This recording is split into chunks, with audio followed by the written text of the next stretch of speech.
Olá pessoal, sejam muito bem-vindos a mais uma aula da EBD dos jovens. Nós já estamos quase terminando a nossa revista que fala sobre pós-modernidade. E por falar em pós-modernidade, né, eu queria trazer uma informação muito interessante aqui para vocês.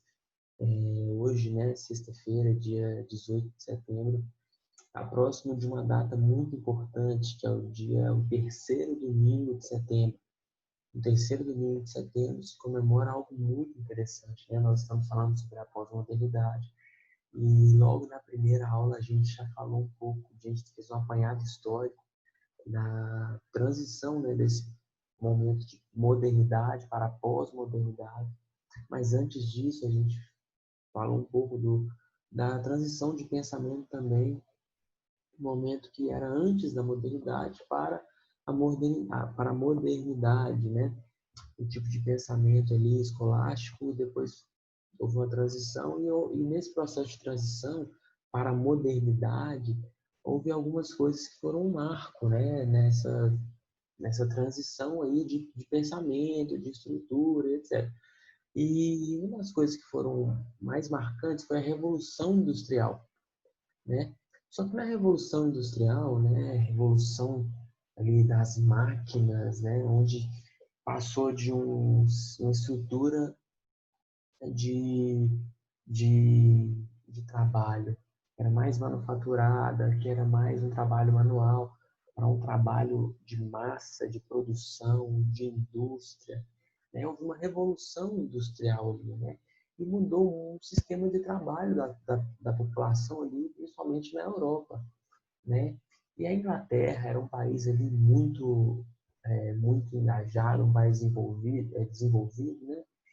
E, e as crianças trabalhavam, né? Só que as crianças trabalhavam muito, não tinham muitas, né? Na verdade não tinham leis trabalhistas, não tinham direito do trabalhador, né? Então, muitas crianças eram exploradas, elas trabalhavam de segunda a sábado.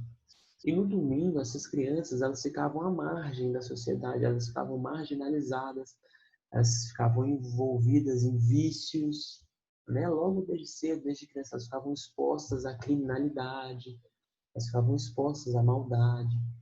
E a igreja, observando essa situação toda, houve um homem, né, que ele era cristão e, e ele decidiu fazer algo, né? Ele percebeu essa situação das crianças e ele pensou assim, olha, essas crianças precisam ser alfabetizadas, elas precisam conhecer a Bíblia, a palavra de Deus. Então, no domingo ali, ele resolveu começar uma escola. Esse homem chamava Robert Reiches.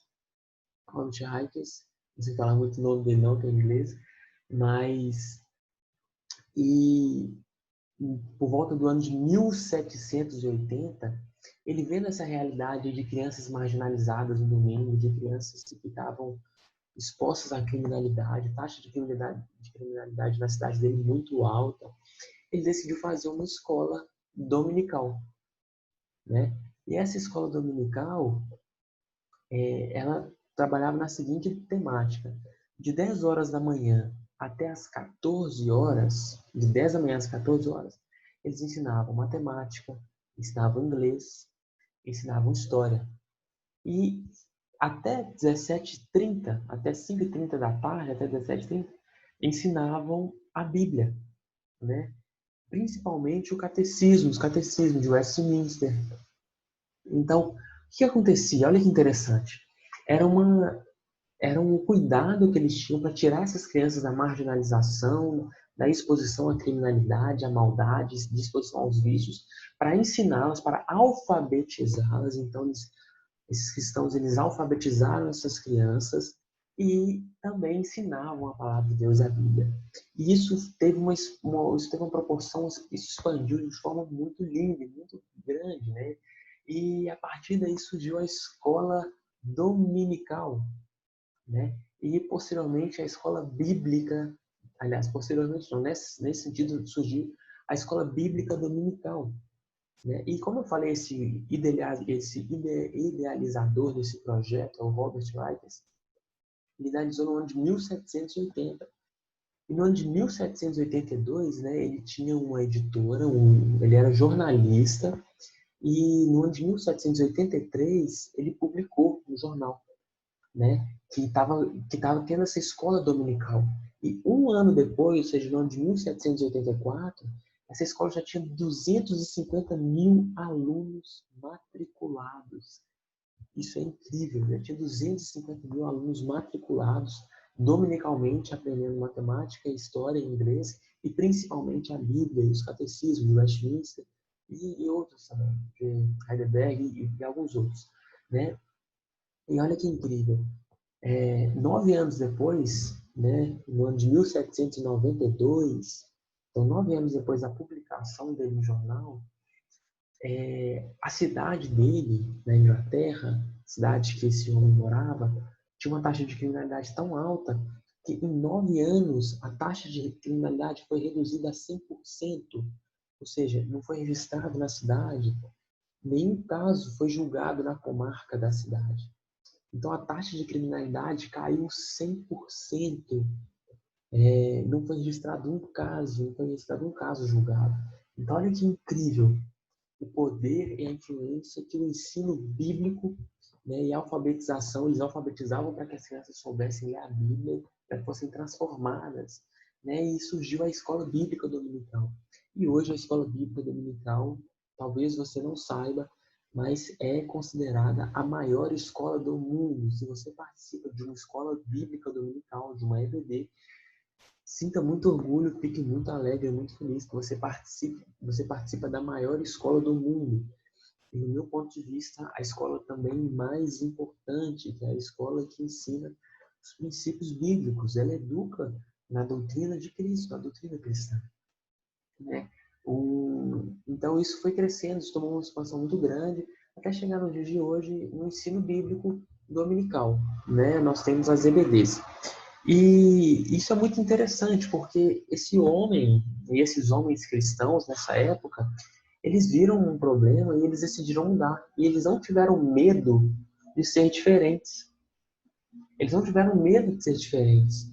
E eles receberam muito impedimento para estabelecer esse projeto, né?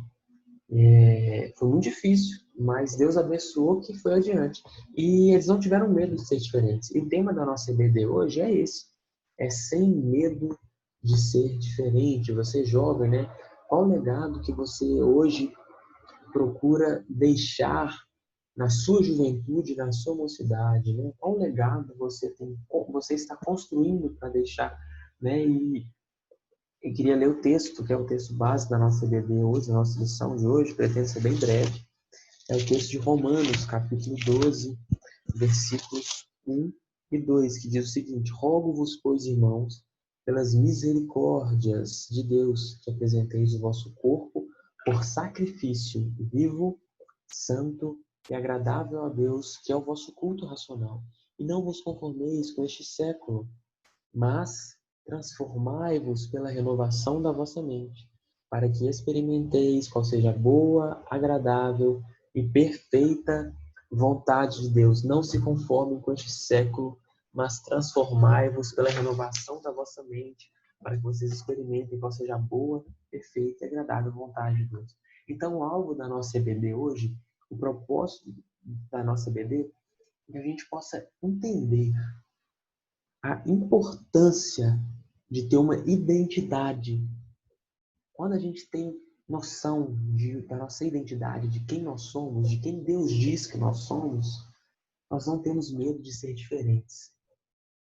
Nós não temos medo de dar a cara a tapa em prol da verdade, em prol do amor de Deus, em prol da causa de Cristo.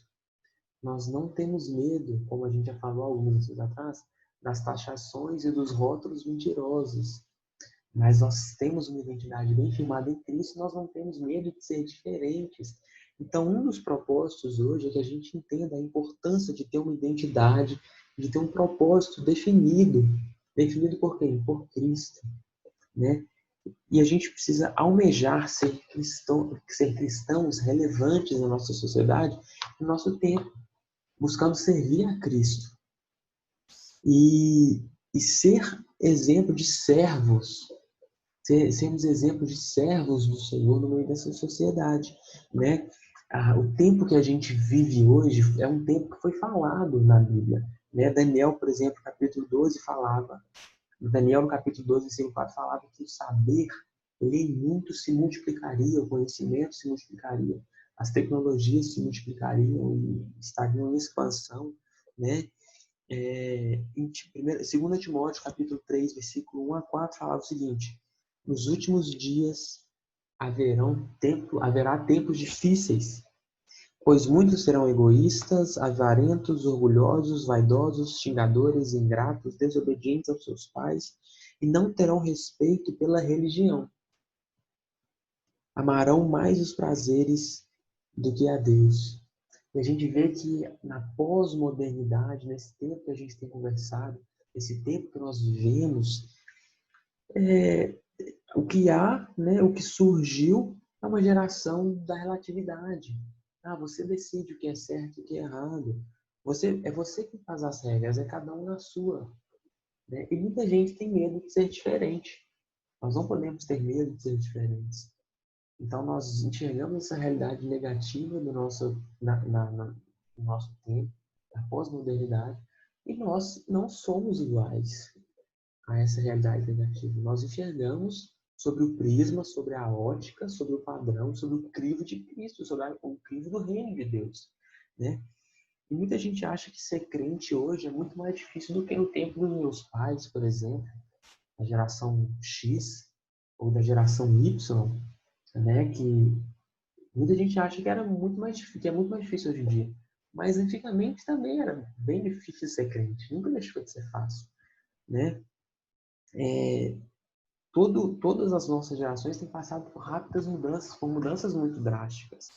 E o que a gente precisa saber e entender, a gente precisa entender o espírito de época, né? O espírito de época, e a gente precisa entender e ler o nosso tempo sem perder a identidade cristã. Então nós precisamos ler, identificar o espírito de época que está conduzindo a sociedade, o consciente, a mente, e não perder a identidade cristã. Nós temos uma identidade que foi Cristo quem nos deu. Nós somos chamados para ser sal e luz da terra. Então nós não podemos ter medo de sermos diferentes. Nós somos diferentes, nós somos chamados a ser diferentes em Cristo. Nós, em muitos momentos, nós somos contraculturais, quando a cultura é uma cultura que vai contra o padrão de Cristo. Né? Então, nós não podemos nos deixar sermos influenciados por esse regimento no mundo da maldade. Né? Mas nós temos que ser diferentes, sermos sal e luz. O modismo, né? As novas ideias, que muitas vezes não tem nada de nova, mas são mais confusas do que isso, não podem nos influenciar e dirigir o nosso pensamento e as nossas ações, a nossa personalidade, a nossa identidade, né? Então existem desafios, né? E a palavra de Deus nos aconselha para que nós passemos por este tempo sem sermos influenciados por ele, mas influenciando, né? Então, a gente vai ver hoje dois exemplos de dois personagens bíblicos que eu acho que talvez você vai conhecer mais um deles, talvez o outro você não vai conhecer, ou talvez conheça também, né? Mas ele não é tão falado assim. E nós vamos mostrar, fazer um paralelo entre esses dois personagens bíblicos, esses dois homens que viveram no mundo, né, nos tempos bíblicos, e, e que um é um exemplo um pouco negativo, um é um exemplo positivo, né? E os dois personagens, um deles é Jonatas e o outro é Davi. Mas esse Jonatas aqui não é o Jonatas que viveu na mesma época de Davi. Não é aquele que é próximo a Davi, não é amigo de Davi. Não é o próximo Davi. Mas é o Jonatas que viveu muito antes. Ele era descendente de Moisés. ele está citado no texto bíblico no livro de Juízes, no capítulo 17. E eu queria ler um versículo aqui, Juízes, capítulo 17, versículo 25, que fala o seguinte, Juízes, capítulo... Mentira, eu quero ler Juízes, capítulo 21, versículo 25, que fala o seguinte: naqueles dias não havia rei em Israel, e cada um fazia o que achava que era certo, que achava mais reto. Naquele tempo em que Jonatas vivia, né, muito antes de Davi, não havia rei em Israel ainda, não havia um líder, não havia um referencial, não havia ali um herói de Israel, não havia um líder, um referencial, um rei, né? E cada um fazia o que achava mais certo, como diz o texto que a gente leu na Bíblia, né? E os jovens daquela geração, dessa geração aqui, se você ler o livro de Juízes, o capítulo 17 e o capítulo 18 do livro de Juízes, você vai ver o que aconteceu, né? Aquela geração, os jovens daquela geração, eles tinham se tornado individualistas, ou seja, eles buscavam prazer pessoal e tinham se tornado também relativistas, né?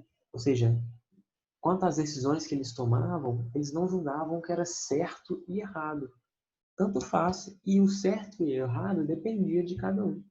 Porque não tinha um referencial, não tinha algo ali, então eles faziam o que achavam que era certo. E nesse contexto passa a história de Jonatas. Jonatas, ele nasceu, ele foi criado, ele foi chamado para ser sacerdote. Ele foi chamado para ser sacerdote. Ele podia optar por andar no caminho do Senhor, nos caminhos do Senhor. Jonatas podia ter optado andar nas alturas, junto do Senhor. Mas Jonatas, ele optou por andar no abismo. E quando que isso aconteceu? Quando ele perdeu a sua identidade, quando ele se deixou levar pela pressão do tempo, pelo espírito de época, pelo espírito que vai contrário ao espírito de Deus, que vai contrário ao padrão bíblico. Então, ele deixou de influenciar, ele deixou de deixar um legado na geração dele, um legado positivo, quando ele perdeu a sua identidade, né? Nós, cristãos, não precisamos seguir todo tipo de moda que aparece, né? Nós temos um referencial, que é Cristo, o padrão do reino de Deus. E é Ele quem estabelece a nossa identidade, não o momento. Amém? Então, primeiro ponto, Jonatas perdeu sua identidade. Segundo ponto, quando que Jonatas optou pelo abismo, pelo vale, pelo fundo do poço e deixou de deixar um legado na sua geração? Quando ele negociou a missão. Jonatas, como eu falei, ele foi chamado para ser sacerdote e levita também. E ele recebeu, e ele abriu mão do seu chamado.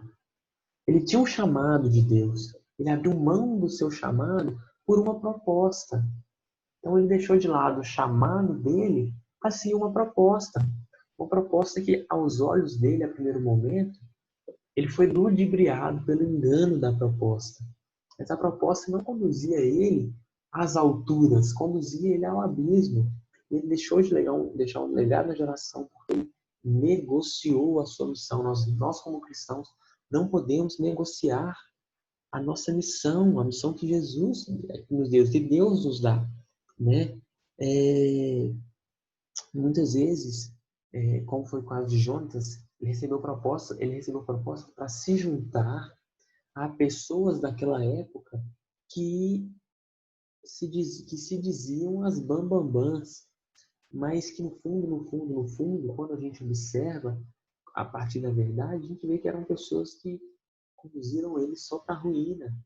E ele abriu as pernas, deixou de lado a missão dele para a proposta, no momento, para não ser taxado de nada, para não ser colocado rótulo nele, né? E ele preferiu obedecer os maus do que obedecer Deus da verdade, né? Decidiu seguir a proposta do que seguir o propósito, né? Então, ele não teve coragem, ele foi medroso, ele não teve coragem de ser diferente. E nós precisamos ter coragem de ser diferentes, nós precisamos ter coragem de fazer a diferença e de ser uma bênção na nossa geração. Nós precisamos deixar um legado, né? E caso contrário, nós estaremos a um passo de fazer como Jonatas fez, de deixar de lado o chamado. Nós não podemos fazer isso, nós precisamos ter coragem. O segundo personagem que nós vamos falar, então, que é o oposto desse Jonatas, né, desse Jonatas que não é o amigo de Davi, é o Jonatas muito antigo, ele era descendente de Moisés, etc., como eu falei. Agora, o segundo personagem é Davi. Né? Davi foi muito diferente de Jonatas. Davi, ele foi criado da mesma forma, ele foi criado tal qual um pouco Jonatas ali, mas o Davi, ele foi um homem diferente, né? Davi, ele foi um homem valente, ele foi um homem corajoso, Davi, ele foi um homem que ele não optou por seguir o conselho dos maus. Davi, ele quis andar nas alturas, né? Então, Davi, por que Davi andou nas alturas? Porque ele se manteve fiel. Ele se manteve fiel não nas grandes coisas somente, ele se manteve fiel nas pequenas coisas. Quando houve quando, quando Davi, né, ele diante do desafio ali, do julgamento de Golias, quando Davi ele decidiu se manter fiel a Deus, ele falou, eu vou, mas eu vou em nome do Senhor, e eu vou por ele, porque eu sou fiel, meu Deus. Quando ele decidiu se manter fiel nas pequenas coisas, Deus colocou ele sobre altos lugares. É aquilo que fala no Evangelho de Mateus, capítulo 25, versículo 21, que fala. Quando Jesus promete, você foi fiel no muito, você foi fiel no pouco, sobre o muito eu o colocarei. Né? Então, Davi ele foi fiel nas pequenas responsabilidades dele.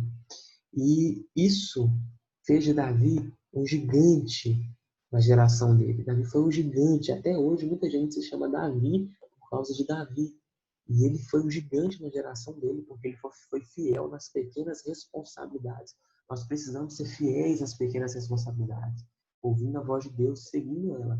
Segundo ponto, Davi, ele deu um bom testemunho entre os seus colegas. Nós precisamos dar um bom testemunho junto aos nossos colegas. Né? Davi, ele foi um homem fiel. E um versículo, uma frase-chave que a IBD coloca aqui é nas encrencas da vida que aparecem as melhores chances de testemunhar a sua fé. Deus quer usar sua vida para mostrar que é um jeito diferente e muito melhor de se viver. Você tem a oportunidade de mostrar e testemunhar, dar um testemunho positivo para os seus amigos e colegas de que há um jeito melhor, um jeito diferente de se viver. E é com Cristo. Terceiro ponto, Davi, ele escolheu andar nas alturas porque ele enxergou o que os outros jovens da geração dele não puderam enxergar. Davi, ele enxergou além. Por isso ele foi diferente, ele deixou um legado, ele andou nas alturas. Ele enxergou o que os jovens do tempo dele não enxergaram. Você hoje tem enxergado o que os jovens talvez não tenham enxergado? Você tem olhado sobre a ótica de Jesus, do reino de Deus? Você tem olhado para o Golias ali e tem se intimidado? Ou você tem olhado para o Golias e mirado a testa dele? Então, Davi ele enxergou o que os outros jovens do tempo dele não enxergaram. E por isso, porque ele enxergou além, enxergou o que os outros não puderam ver, porque ele foi fiel e porque ele deu um bom testemunho entre os seus colegas, Deus usou Davi. E Davi deixou um grande legado. Né? Então, nós já falamos de Jonatas, nós já falamos de Davi, mas e você? E eu? Né? O que é essa identidade essas duas identidades? Davi talvez tinha uma identidade muito bem estabelecida. Ele sabia que ele era um homem segundo o coração de Deus. Jonatas já foi o contrário. Ele cedeu à pressão, ele foi, infelizmente, enfim. Então, a história de Jonatas é a nossa realidade, né? Nós todos somos livres para fazer escolhas, né? Mas nós, ao mesmo tempo que nós somos livres para fazer escolhas, nós somos responsáveis pelas escolhas que fazemos. As consequências das nossas escolhas, elas geram responsabilidades, né? Então, as nossas escolhas, elas geram consequências e as responsabilidades dessas consequências são nossas. Então, nós temos que tomar a decisão de sermos diferentes e fazermos diferença para sermos bênção na vida das pessoas. E não para sermos indiferentes ou para sermos suscetíveis ao espírito de época. Nós não acompanhamos a multidão, nós não andamos no caminho que é espaçoso, no caminho que é largo, porque esse caminho conduz para a perdição. Nós caminhamos no caminho estreito. Nós não acompanhamos a multidão. Nós não seguimos o espírito de época, como Jonatas fez. Então, nós, olhando para nós agora, para mim, para você, a gente precisa ver os acontecimentos da vida de Davi e as nossas conquistas. Davi, ele foi fiel nas pequenas coisas.